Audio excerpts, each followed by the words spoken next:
ಬಿಹಾರ ವಿಧಾನಸಭಾ ಚುನಾವಣೆಯಲ್ಲಿ ಮಹತ್ವದ ದಿನ.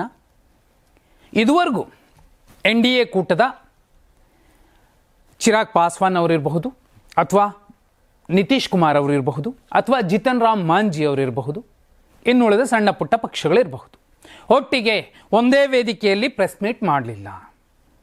ಅಧಿಕೃತವಾಗಿ ತನ್ನ ಮುಖ್ಯಮಂತ್ರಿ ಅಭ್ಯರ್ಥಿ ಯಾರು ಅನ್ನೋದನ್ನು ಹೇಳಿಲ್ಲ.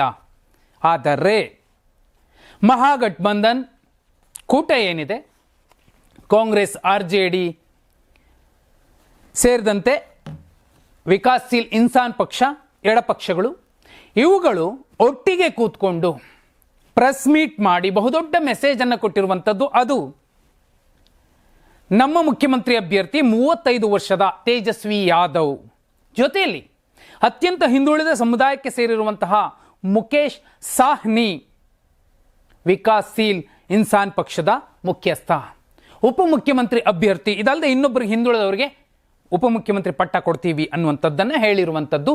ಜೊತೆಯಲ್ಲಿ ಕರ್ನಾಟಕದ BS ಯಡಿಯೂರಪ್ಪ ಅವರನ್ನು ಮತ್ತು ಮಹಾರಾಷ್ಟ್ರದ ಏಕನಾಥ್ ಶಿಂದೆ ಅವರನ್ನು ಉಲ್ಲೇಖ ಮಾಡಿರುವಂಥದ್ದು. ಯಾರು ರಾಜಸ್ಥಾನದಲ್ಲಿ 5 ವರ್ಷಗಳ ಕಾಲ ಸುದೀರ್ಘ ಮುಖ್ಯಮಂತ್ರಿ ಆದವರು, 3 ಸಲ, ಒಂದ್ಸಲ ಅಲ್ಲ 3 ಸಲ ಆದವರು.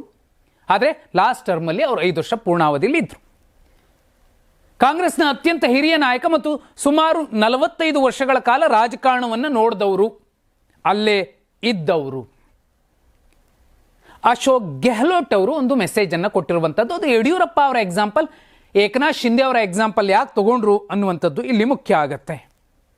ಇದರ ಜೊತೆಯಲ್ಲಿ ಬಹುದೊಡ್ಡ ಗಂಭೀರ ಆರೋಪ ಮಾಡಿದ್ದು ತೇಜಸ್ವಿ ಯಾದವ್ ಅವರು. NDAಗೆ ಒಂದು ಸವಾಲೆಸ್ತಿದ್ದು, ಓಕೆ, ನಾವು ಮಹಾಗಠಬಂಧನ್ ನಮ್ಮ ಮುಖ್ಯಮಂತ್ರಿ ಅಭ್ಯರ್ಥಿ ಯಾರು ಅನ್ನೋದನ್ನು ತೋರಿಸಿದ್ದೀವಿ. NDA ಅತ್ಯಂತ ಶಿಸ್ತಿನ ಪಕ್ಷ, BJP ಇರುವಂಥದ್ದು, ಪ್ರಧಾನಿ ಮೋದಿಯವರು ಇರುವಂಥದ್ದು, BJPಯ ಚುನಾವಣಾ ಚಾಣಕ್ಯ ಅಮಿತ್ ಶಾ ಇರುವಂಥದ್ದು. ನೀವು ಕೂಡ ನಿಮ್ಮ ಅಭ್ಯರ್ಥಿಯನ್ನು ಘೋಷಣೆ ಮಾಡ್ತೀರಾ, ಮಾಡಿ ನೋಡೋಣ ಅನ್ನುವಂತಹ ಸವಾಲನ್ನು ಎಸ್ತಿರುವಂಥದ್ದು. ಯಾಕೆ ಇಲ್ಲಿ ಯಡಿಯೂರಪ್ಪ ಮತ್ತು ಏಕನಾಥ್ ಶಿಂದೆ ಎಕ್ಸಾಂಪಲ್ ತಗೊಂಡ್ರು? ಅದು ಬಹುಮುಖ್ಯ ವಿಚಾರ. ಅಷ್ಟೇ ಅಲ್ಲ, ಇಡೀ NDAದಲ್ಲಿ 2 ಟೀಮ್ ಇದೆ.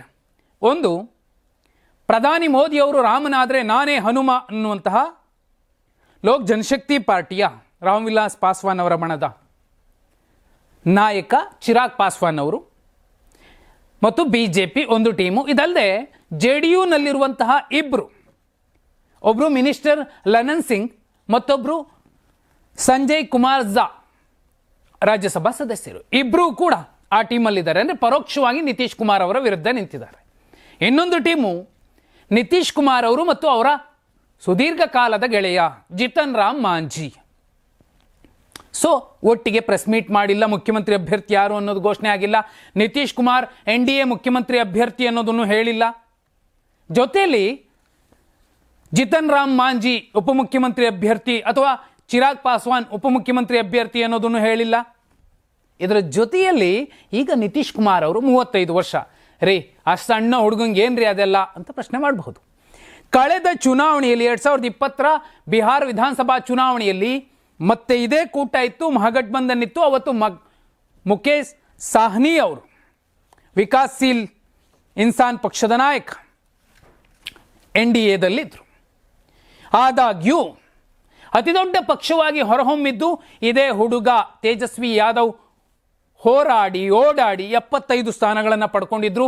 ಆತನಿಗಿಂತ ಒಂದು ಕಡಿಮೆ ಸ್ಥಾನ ತಗೊಳ್ಳುವ ಮೂಲಕ ಪ್ರಧಾನಿ ಮೋದಿ ಅವರ ಪಕ್ಷ 2ನೇ ಪಕ್ಷ ಆಗಿತ್ತು.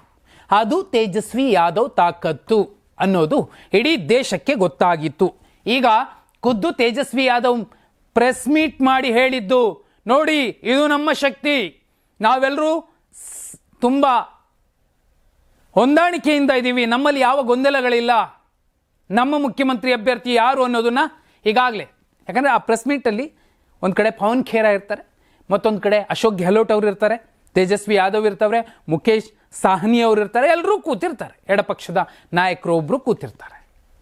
ಅಂಥದ್ದೊಂದು ಎದೆಗಾರಿಕೆಯನ್ನು ಈಗ NDA ಪ್ರದರ್ಶಿಸಬೇಕು. ಅದು ಸಾಧ್ಯ ಆಗೋದಿಲ್ಲ, ಯಾಕಂದರೆ ಅಲ್ಲೇ 2 ಕಲ್ಲು ಹಾಕಿದ್ದಾರೆ. ಅಶೋಕ್ ಗೆಹ್ಲೋಟ್ ಅವರೇನದು, ನಿಮ್ಮ ಮಾನದಂಡಗಳೇನು, ನಿಮ್ಮ ಮೈತ್ರಿಯ ಮಾಡೆಲ್ಗಳೇನು, ಕರ್ನಾಟಕಕ್ಕೊಂದು, ಈ ಕಡೆ ಮಹಾರಾಷ್ಟ್ರಕ್ಕೊಂದು, ಬಿಹಾರಕ್ಕೊಂದ ಅಂತ ಪ್ರಶ್ನೆ ಮಾಡಿರುವಂಥದ್ದು. ಯಾಕೆ ಅವ್ರು ಹೇಳ್ತಾರೆ, ಏಕನಾಥ್ ಶಿಂದೆ ಅವರನ್ನು ನೀವು ಕರ್ಕೊಂಡ್ಬಂದು ಸರ್ಕಾರ ಮಾಡಿದ್ದಾದಮೇಲೆ ಮತ್ತೊಂದು ಚುನಾವಣೆಯ ಸಂದರ್ಭದಲ್ಲಿ ನಾವು ಶಿಂದೆ ಅವರ ನೇತೃತ್ವದಲ್ಲಿ ಚುನಾವಣೆ ಎದುರಿಸ್ತೀವಿ, ಈ ಚುನಾವಣೆಯನ್ನು ಗೆಲ್ತೀವಿ ಅನ್ನೋ ಮೆಸೇಜ್ ಕೊಟ್ರಿ. ರಿಸಲ್ಟ್ ಬಂದ ಮೇಲೆ ಏಕನಾಥ್ ಶಿಂದೆ ಅವರು ಮುಖ್ಯಮಂತ್ರಿ ಆಗಲಿಲ್ಲ, ಬದಲಾಗಿ ದೇವೇಂದ್ರ ಫಡ್ನವೀಸ್ ಆದರು. ಯಾಕೆ? ಹಾಗೆ ಕರ್ನಾಟಕದ ಎಕ್ಸಾಂಪಲ್, ಯಡಿಯೂರಪ್ಪ ಅವರ ನೇತೃತ್ವದಲ್ಲಿ ಚುನಾವಣೆಯನ್ನು ಹೆದರಿಸಿದ್ರೆ ಅನಂತರದಲ್ಲಿ ರಿಸಲ್ಟ್ ಬರುತ್ತೆ ಸ್ವಲ್ಪ ದಿನಗಳ ಅವಧಿಗೆ, 1.5 ವರ್ಷ 2 ವರ್ಷದ ತನಕ ಯಡಿಯೂರಪ್ಪ ಅವರನ್ನು ಮುಖ್ಯಮಂತ್ರಿಯನ್ನಾಗಿ ಮಾಡಿದ್ರಿ. ಅನಂತರ ಅವರನ್ನು ಏಕಾಏಕಿ ಕೆಳಗಿಳಿಸಿ ಅಲ್ಲಿಗೆ ಬಸವರಾಜ ಬೊಮ್ಮಾಯಿ ಅವರನ್ನು ತಂದು ಕೂರಿಸಿದ್ರಿ. ಯಾಕೆ? ಏಕನಾಥ್ ಶಿಂದೆ ಅಲ್ಲಿ ಬೇಕಾಗಲಿಲ್ಲ, ಅದೇ ರೀತಿ ಇಲ್ಲಿ ಯಡಿಯೂರಪ್ಪ ಅವರು ಬೇಕಾಗಲಿಲ್ವಾ? ಇಷ್ಟಕ್ಕೆ ಅವ್ರು ನಿಲ್ಲಿಸಿಲ್ಲ. ಅದಾದ ಮೇಲೆ ಈಗ JDS ಮತ್ತು ಕಾಂಗ್ರೆಸ್ JDS ಮತ್ತು BJP ಮೈತ್ರಿಯ ಸಂದರ್ಭದಲ್ಲಿ JDSಗೆ ಸಿಗುತ್ತಿರುವಂತಹ ಮಾನ್ಯತೆ, ಗೌರವ ಯಾಕೆ ಮೂಲ BJPಯ ನಾಯಕರಿಗೆ ಸಿಗ್ತಿಲ್ಲ ಕರ್ನಾಟಕದಲ್ಲಿ ಅನ್ನುವಂಥದ್ದನ್ನು ಪ್ರಶ್ನೆ ಮಾಡಿರುವಂಥದ್ದು ಇದು ವಾಸ್ತವ. ಸರಿ ಇದೆ, ವಿಜೇಂದ್ರ ಅವರು ಪ್ರತಿಯೊಂದಕ್ಕೂ ಕೂಡ ಹೋಗಿ ಜಾತ್ಯತೀತ ಜನತಾದಳದ ನಾಯಕರ ಮುಂದೆ ಪರ್ಮಿಷನ್ ಕೇಳಬೇಕಿದೆ. 66 ಶಾಸಕರನ್ನು ಗೆಲ್ಲಿಸ್ಕೊಂಡ್ರೂ ಕೂಡ ಕೈ ಕೊಟ್ಕೊಂಡು ಪರ್ಮಿಷನ್ ಕೇಳಬೇಕಿದೆ. ಯಾಕೆ? ಎಲ್ಲವೂ ಸ್ಪಷ್ಟ. ಬಿಹಾರ ಬಹುದೊಡ್ಡ ರಿಸಲ್ಟ್ಗೆ ಕಾಯ್ತಿರುವಂತಹ ಸಂದರ್ಭದಲ್ಲಿ ಮಹಾಗಠಬಂಧನ್ ಇಟ್ಟಿರುವಂತಹ ಈ ಚೆಕ್ಮೇಟ್, ತೇಜಸ್ವಿ ಯಾದವ್ ಅನ್ನುವಂತಹ ಚೆಕ್ಮೇಟ್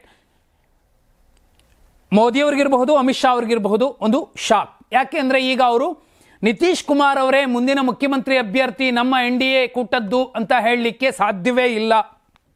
ಆಂತರಿಕ ಸಮೀಕ್ಷೆಗಳು ಅತ್ಯಂತ ಸ್ಪಷ್ಟವಾಗಿ ಹೇಳಿರೋದು JDU 23ರಿಂದ 27 ಸ್ಥಾನ ಪಡೆಯಬಹುದು, BJP 50ರಿಂದ 55 ಸ್ಥಾನಗಳನ್ನು ಪಡೆಯಬಹುದು. ಅದರ ಅರ್ಥ ಅರ್ಧಕ್ಕಿಂತ ಕಮ್ಮಿ. ಆದಾಗ್ಯೂ ಯಾಕೆ ಅವರು? ಯಾಕಂದರೆ ಇಲ್ಲಿ ಚಿರಾಗ್ ಪಾಸ್ವಾನ್ ಅವರು ಸುಮ್ಮನೆ ಇರೋದಿಲ್ಲ, ಅವರು ಕೂಡ ಮಾತಾಡ್ತಾರೆ. ಜೊತೆಲಿ ಯಾವುದೇ ಕಾರಣಕ್ಕೂ ನಿತೀಶ್ ಕುಮಾರ್ ಅವರು ಈ ಸಲ ಮುಖ್ಯಮಂತ್ರಿ ಆಗಬಾರ್ದು ಅಂತ JDUನ ಅತ್ಯಂತ ಸೀನಿಯರ್ ಲೀಡರ್ಸ್ ಲಲನ್ ಸಿಂಗ್ ಹಾಗೂ ಸಂಜಯ್ ಕುಮಾರ್ ಝಾ ಕೂಡ ಈಗಾಗಲೇ ಒಳ ಒಪ್ಪಂದ ಮಾಡಿಕೊಂಡು ಅಮಿತ್ ಶಾ ಅವರ ಪಾಳೆಯದಲ್ಲಿ ಗುರುತಿಸಿಕೊಂಡು ಒಂದು ಪ್ರಯೋಗ ನಡೆಸ್ತಿರೋ ಸಂದರ್ಭದಲ್ಲಿ ನಿತೀಶ್ ಕುಮಾರ್ ಅವರೇ ಮುಂದಿನ ಮುಖ್ಯಮಂತ್ರಿ ಅಭ್ಯರ್ಥಿ ಅಂತ ಘೋಷಣೆ ಮಾಡಿದ್ರೆ ಸುದೀರ್ಘ 20 ವರ್ಷಗಳ ಆಡಳಿತ ವಿರೋಧಿ ಅಲೆ ಮುಖ್ಯಮಂತ್ರಿ ಅಭ್ಯರ್ಥಿಯ ಮೇಲೆ ಬಂದು ಬೀಳುತ್ತೆ. ಆಗ ನಿತೀಶ್ ಕುಮಾರ್ ಅವರ ಆಯ್ಕೆನೋ ಅಥವಾ ತೇಜಸ್ವಿ ಯಾದವ್ ಅವರ ಆಯ್ಕೆನೋ ಅಂತ ನೋಡಿದಾಗ ಇತ್ತೀಚಿನ 3 ಸಮೀಕ್ಷೆಗಳು, ಒಂದು ಸಿ ವೋಟರ್ ಸಮೀಕ್ಷೆ, ಜನಪ್ರಿಯ ಮುಖ್ಯಮಂತ್ರಿ ಅಭ್ಯರ್ಥಿ ಯಾರಾಗಬೇಕು ಅಂದಾಗ 35 ವರ್ಷದ ತೇಜಸ್ವಿ ಯಾದವ್ ಅವರ ಪರವಾಗಿ ಬಿಹಾರದಲ್ಲಿ 35.5% ಜನ ತೇಜಸ್ವಿ ಯಾದವ್ ಬೇಕು ಅಂತ ಬಯಸಿದ್ರು. 74-75 ವರ್ಷದ ನಿತೀಶ್ ಕುಮಾರ್ ಅವರ ಪರವಾಗಿ ಕೇವಲ 16% ಜನ ಮುಖ್ಯಮಂತ್ರಿ ಆದರೆ ಓಕೆ ಅಂತ ಹೇಳಿದ್ರು. ಇದು ಸಿ ವೋಟರ್.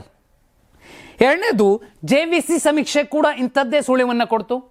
ವ್ಯತ್ಯಾಸ ಏನಾಗಲಿಲ್ಲ, ತೇಜಸ್ವಿ ಯಾದವ್ ಪರ 25, ನಿತೀಶ್ ಕುಮಾರ್ ಅವರ ಪರ 27%, 2% ವ್ಯತ್ಯಾಸ ಆಯಿತು.